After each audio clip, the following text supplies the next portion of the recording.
நீ நல்லா கேட்கணும். நீ போன்னு ஆண்டவர் சொன்னார் ஆபிரகாமுக்கு. கர்த்தர் ஆபிரகாமுக்கு சொன்னபடியே அவன் புறப்பட்டு போனான்.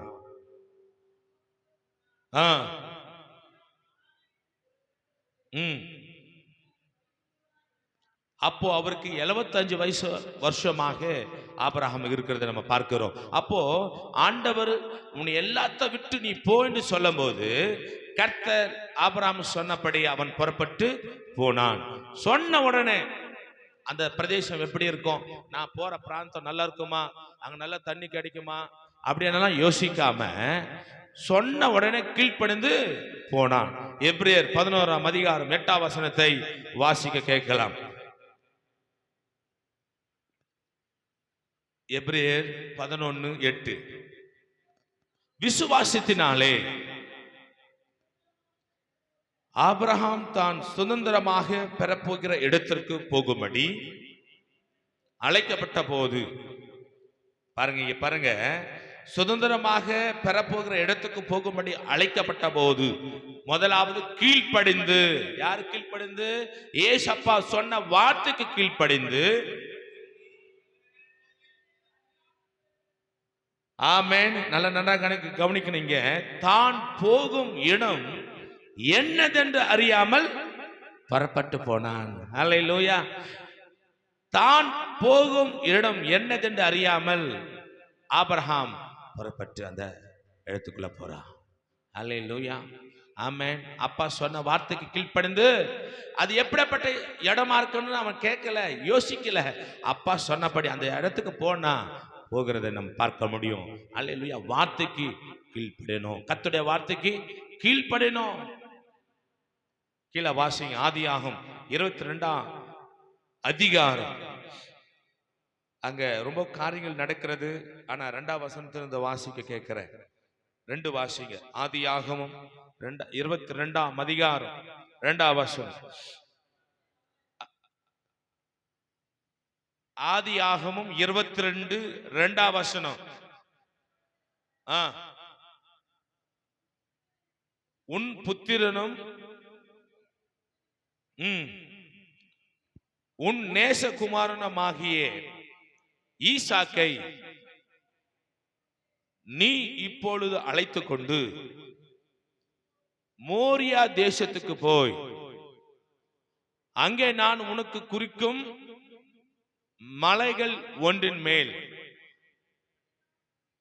அவனை தகன பலியாக பலியிடு என்றார். இது நல்லா யோசிக்க வேண்டிய ஒரு நல்ல சந்தர்ப்பம். ஆபிரகாம் 100 வயதில பெற்றெடுத்த ஈசாக்கை பலி கொடுக்கும்படியாக கர்த்தர் சொல்லுகிறார். ஏகசுதனும் ஒரே குமாரனமாகிய நேசகுமாரனமாகிய ஈசாக்கை இப்போது நீ அழைத்துக் கொண்டு எங்க போனோம்? மோரியா தேசத்துக்கு போ. ஆமென். அங்கே நான் உனக்கு என்ன பண்றேன்? மலைகள்ல நீ தகன பலியா செலுத்த வேண்டும் சொல்லி ஆண்டவர் ஆபிரகாமுக்கு சொல்றார்.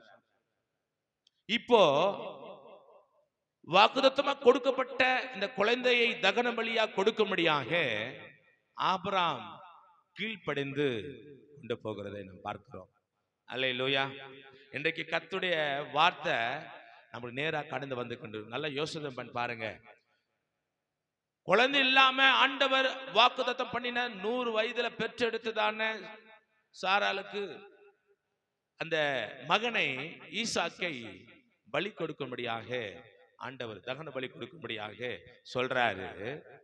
அதுக்கு ஆபிரகாம் என்ன சொல்ல?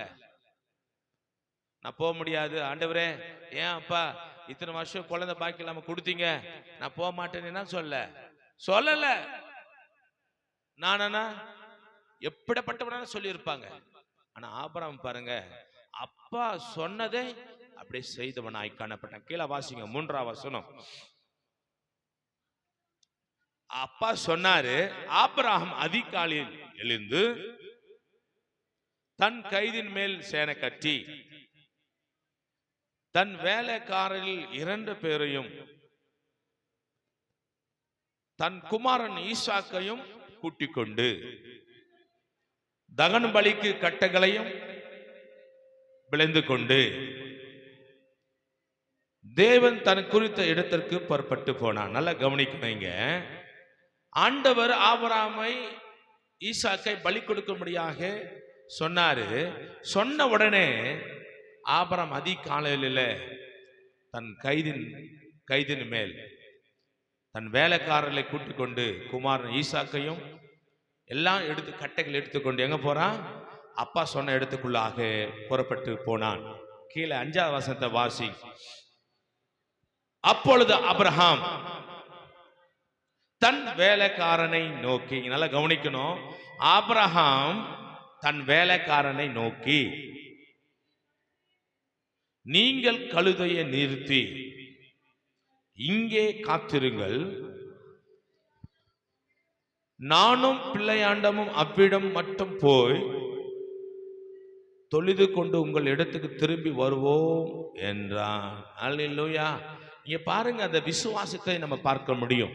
அவனுக்கு தெரியும், இத்தனை வருஷம் காத்தந்து கொடுக்கப்பட்ட இந்த குமாரனை ஆண்டவர் பலிக்காக கொடுக்க மாட்டார்னு சொல்லி நன்றா அறிந்தது இந்த ஆபிரகாம் சொல்றான், நானும் என் பிள்ளையாண்டவனும் திரும்பி வருவோம்.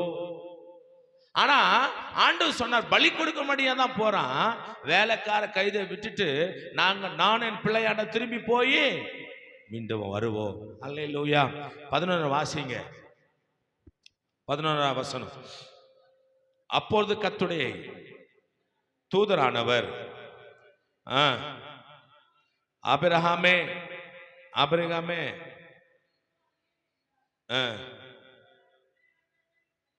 இப்ப பாருங்க, எல்லாம் பலிகளை பண்ணிட்டு எல்லாம் அவனை பார்த்துட்டு எல்லாம் கட்டைகள் எல்லாம் வைச்சாரு.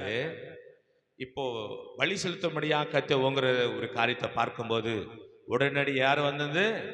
தூதனானவன் வானத்திலிருந்து இறங்கி ஆபிரகாமே ஆபிரகாமே என்று கூப்பிட்ட போது, இதே அடியேன் இருக்கிறேன் என்று சொல்ற. அப்பொழுது அவன், சொல்லுங்க, அப்பொழுது அவர், பிள்ளையாண்டன் மேல் உன் கையை போடாதே, அவனுக்கு ஒன்றும் செய்யாதே, நீ அவனை உன் புத்திரன் என்றும் உன் ஏகசுதன் என்றும் பாராமல் எனக்காக ஒப்பு கொடுத்தபடினால் நீ தேவனுக்கும் பயப்படுகிறவனும் என்று இப்பொழுது அழிந்திருக்கிறேன் என்றார். ஹல்லேலூயா. இந்த தேவதூதன் சொல்லுகிறான், நீ ஒரு குமாரன் பார்க்காம, புரியுதுங்களா, இது ஒரே ஒரு குமாரன் கொடுத்தாருன்னு பார்க்காம எனக்காக இயேசுவுக்காக நீ ஒப்பு கொடுத்தபடினால் நீ தேவனுக்கு பயப்படுகிறவனும் என்று இப்பொழுது நான் அறிந்திருக்கிறேன் என்று சொல்லுகிறார். நல்லா சற்று யோசித்து பாருங்க. ஒரே ஒரு குமாரனை பலி செலுத்தும்படியாக எங்க போறான்? மோரியா தேசத்துக்கு போறான். ஆனா அவனுக்கு தெரியும், நிச்சயமாக நானும் என் பிள்ளையாண்டம் திரும்பி வருவோம் என்று சொல்லி தேவன் அவன் நாவல அறிக்கை செய்த பார்க்கிறோம். அப்போ மகனை கூட பலி செலுத்தும்படியாக ஆபிரகாம் போகிறதை பார்க்கிறோம். இன்றைக்கு நம்முடைய காரியங்கள் எப்படியா இருக்கிறது? ஊழியத்துக்காக என் மகனை நான் தாயின் கர்ப்பத்தில் இருக்கும்போது நான் சொன்னேன், இவன் ஊழியக்காரன் தான் ஆவணும்னு சொல்லி சில பெற்றோர்கள் சொல்லுவாங்க. ஆனா ஊழியத்துக்கு அர்ப்பணிக்க மாட்டாங்க.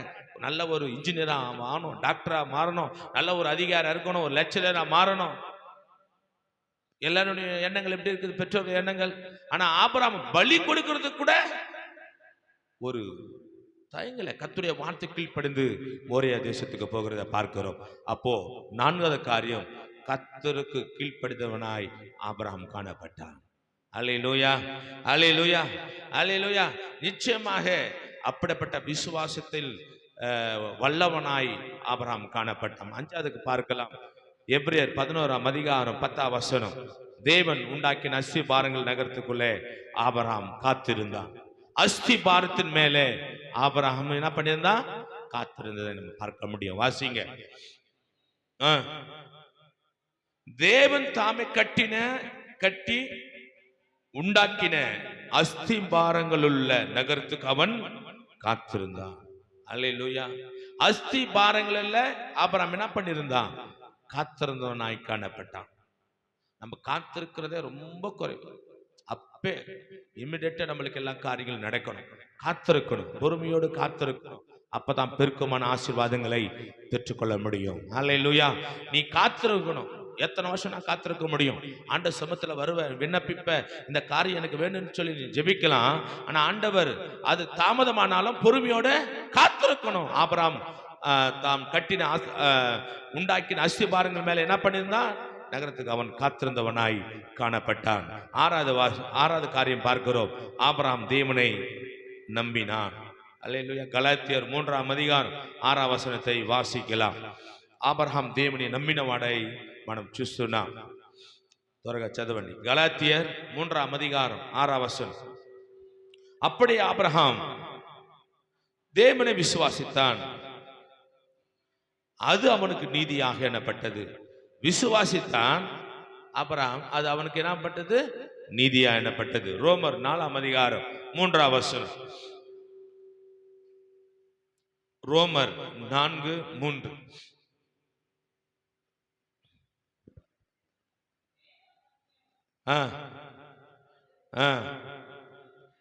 ஆபிரகாம் தேவனை விசுவாசித்தான், அது அவனுக்கு நீதியாக எண்ணப்பட்டது என்று சொல்கிறது. அப்போ தேவனை நம்பினா, அல்லேலூயா, நம்ம நம்பிக்கை யார் மேல இருக்கிறது? யார் மேல இருக்கிறது? மனுஷன் மேலதான்.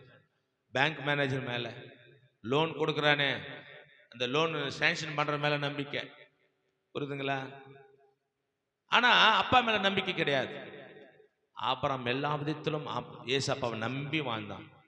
அதுக்குதான் என் சிநேகிதன் சொல்லி ஏசப்பா அவனை கூப்பிடுகிறத நம்ம பார்க்கின்றோம். அல்லேலூயா. அதே ஆதியாகமம் 15ஆம் அதிகாரம் எடுத்துக்கொள்ளுங்கள். ஆதியாகமம் 15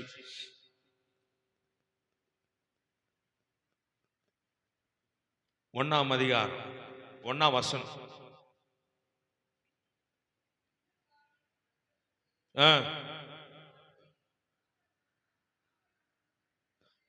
ஆபிரகாமுக்கு தரிசனத்தில் உண்டாகி, இவர் ஆபிரகாமே நீ பயப்படாதே, நான் உனக்கு கேடகமும், ஆமென் ஹல்லேலூயா, மகா பெரிய பலனமா இருக்கிற என்று சொல்லி ஆண்டவர் சொல்கிறத பார்க்கிறோம். ஹல்லேலூயா. ஆண்டவர் சொல்றாரு, ஆபிரகாமே நீ பயப்படாதே, நான் உனக்கு கேடகமும் உனக்கு மகா பெரிய பலனமா இருக்கிறேன் என்று சொல்லி பார்க்கிறோம். 5ஆம் வசனத்தை வாசிங்க சிஸ்டர். 5வது.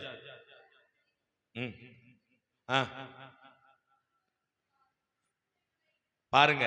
அவர் அவனை வெளியிலே அழைத்து, நீ வானத்தை அண்ணாந்து பார், நட்சத்திரங்களை உன்னை என்ன உன்னாலே கூடுமானால் என்று சொல்லி, பின்பு அவனை நோக்கி,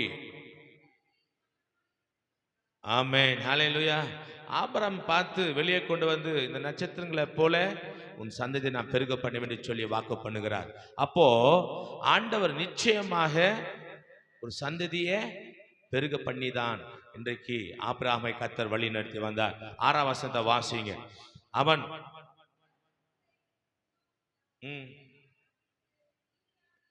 ஹல்லேலூயா, அவன் கர்த்தரை விசுவாசித்தான், அதை இவர் அவனுக்கு நீதியாக எண்ணினார். ஹல்லேலூயா. இன்றைக்கு பாருங்க, நம்ம வாழ்க்கையில குழந்தை பாக்கியில் அநேக மக்கள் எனக்கு ஃபோன் பண்ணி சொல்றாங்க, பாஸ்டர் நேற்று சென்னையில் 10 வருஷம் ஆச்சு, திருமணம் ஆகி எங்களுக்கு குழந்தை பாக்கியம் இல்லை, நீங்க ஜெபிக்கணும். ஆண்டவர் சொன்னார், நிச்சயமா நான் ஒரு ஆண் குழந்தை சாமுவேல் தீர்க்கதரிசியை கொடுக்கிறான்னு சொல்லி ஆண்டவர் சொன்னார். ஆண்டவர் அப்படியே சொன்னேன். 10 வருடமாக இல்லை, அவங்க நர்ஸா தான் வேலை செய்து கொண்டு இருக்கிறாங்க, ஒரு நல்ல மெடிக்கல் டிபார்ட்மெண்ட்ல இருக்கிறாங்க.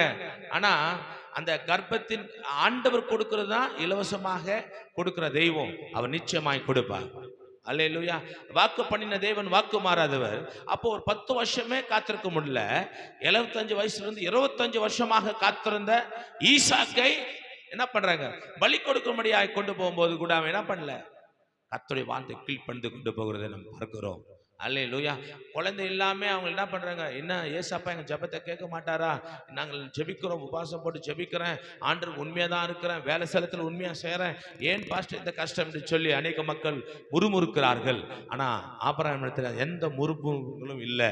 அவர் சொன்ன வார்த்தை கீழ்ப்பணிந்து நடக்கிறவனாய் காணப்பட்டான். அல்லேலூயா. அது இவர் அவனுக்கு நீதியாக எண்ணினார். 7வது காரியம், ஆபிரகாம் விசுவாசம் உள்ளவனாய் காணப்பட்டான். கலாத்தியர் 3:9 வாசிக்க கேட்கலாம். விசுவாசத்துல அவன் வல்லவனாய் காணப்பட்டான். வாசி கலாத்தியர் 3ஆம் அதிகாரம் 9ஆம் வசனம். அந்தபடி விசுவாச மார்க்கத்தார் ஆமென் ஹல்லேலூயா விசுவாசம் உள்ள ஆபிரகாம் உடனே ஆசீர்வதிக்கப்படுகிறார்கள். ஹல்லேலூயா. அதே ரோமர் 4ஆம் அதிகாரம் 18ஆம் வசனம் 21ஆம் வசனம் 18 இருந்து 21 வரைக்கும் 19 வாசிங்க. 19 வாசிக்க கேட்கலாம். அவன் விசுவாசத்தினாலே நல்லா கேளுங்க, பலவீனமாய் இருக்க இல்லை. அவன் ஏறக்குறைய 100 வயது உள்ளவனாய் இருக்கும்போது சரீரம் செத்து போனதையும் பாருங்க, சாராளுடைய கர்ப்பம் செத்து போனதையும் எண்ணாதிருந்தான். ஹல்லேலூயா. அந்த 100 வயசுல ஆபிரகாமுடைய சரீரம் செத்து போனதையும் சாராளுடைய கர்ப்பம் செத்து போனதையும் அவன் என்ன பண்ணல, எண்ணாதிருந்தான். ஆண்டவர் சொன்னாரனா நிச்சயமா செய்து முடிப்பார். செத்து போனாலும் கூட உருவாக்க வல்லமுள்ள தேவன் என்று சொல்லி ஏசப்பாவை நன்றா அறிந்தவனாய் ஆபிரகாம் காணப்பட்டான். ஹல்லேலூயா. விசுவாசத்தில் அதனால்தான் வல்லவனாய் காணப்பட்டுகிறதை பார்க்கின்றோம். 20ஆம் வசனத்தை வாசிங்க. 20 தேவனுடைய வாக்குத்தத்தத்தை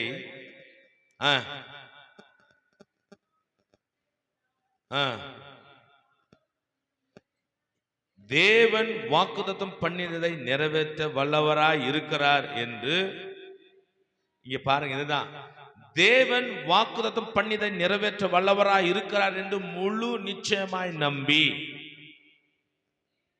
தேவனை மகிமைப்படுத்தி ஆமென் விசுவாசத்தில் எப்படியானா வல்லவனானான். ஹல்லேலூயா. இன்றைக்கு உன் வாழ்க்கையில அநேக வாக்குத்தத்தங்களை கர்த்தர் நான் கொடுப்பேன்னு சொல்லி இருப்பார். ஆனா நீ காத்திருக்கணும், விசுவாசத்துல உறுதி உள்ளவளா இருக்கணும். ஹல்லேலூயா. ஆனா ஆண்டவர் சொன்னான்னா நம்மளுக்கு நடக்கணும். இன்றைக்கு ஜெபித்தா நாளைக்கு அற்புதம் நடக்கணும். ஆமென்.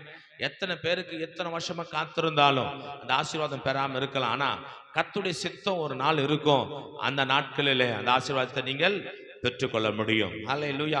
எபிரேயர் 11ஆம் அதிகாரம் 17ஆம் வசனத்தை வாசிக்க கேட்கலாம். எபிரேயர் 11:17. Thank you Jesus. Hallelujah.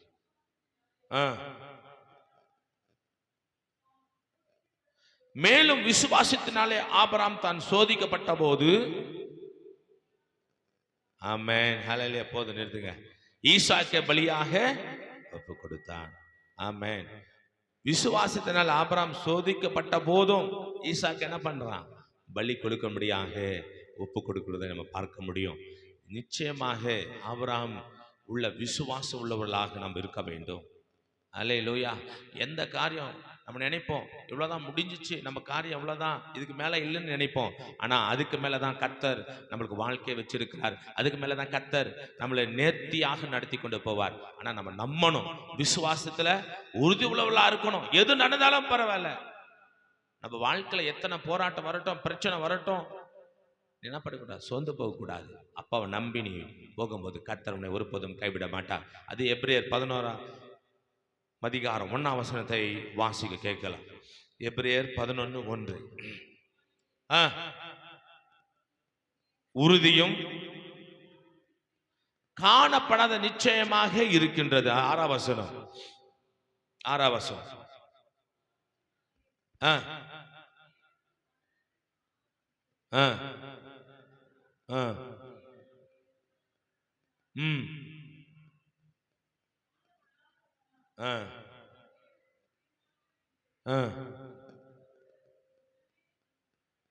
எட்டாம் வசனம் அப்படியே வாசிங்க. 8ஆம் வசனம்.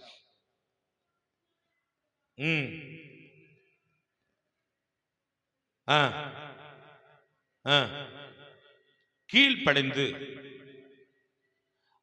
அந்த போகிற இடம் என்னதுன்னு அறியாம புறப்பட்டு போனான். ஹல்லேலூயா. 30 வாசிங்க. ஆ, ஆ. ஆமென். அல்லேலூயா, அல்லேலூயா. விசுவாசத்தினால எரிகோ கோட்டை என்ன பண்ணுச்சு? சுற்றி வரும்போது என்ன பண்ணுச்சு? விழுந்து போனதை பார்க்கின்றோம். நம்ம விசுவாசத்தை தான். அநேக போராட்டம் காணப்படலாம். ஆனா நீ ஒன்னே மட்டும் அறிந்து கொள்ளணும். ஆபிரகாம் ஏன் தேவன் சிநேகிதன் எனப்பட்டான்னு சொன்னா, கர்த்தர் நீ போன்னு சொல்லும்போது கீழ்ப்படிந்து அதிகாலையில தன் வேலைக்கார கொண்டு புறப்பட்டு போகிறதை நம்ம பார்க்கின்றோம். எல்லாம் அப்படியே கண்களை மூடி ஜெபிக்கலாம். எல்லாம் அப்படியே கண்களை மூடு. ஓ ராகா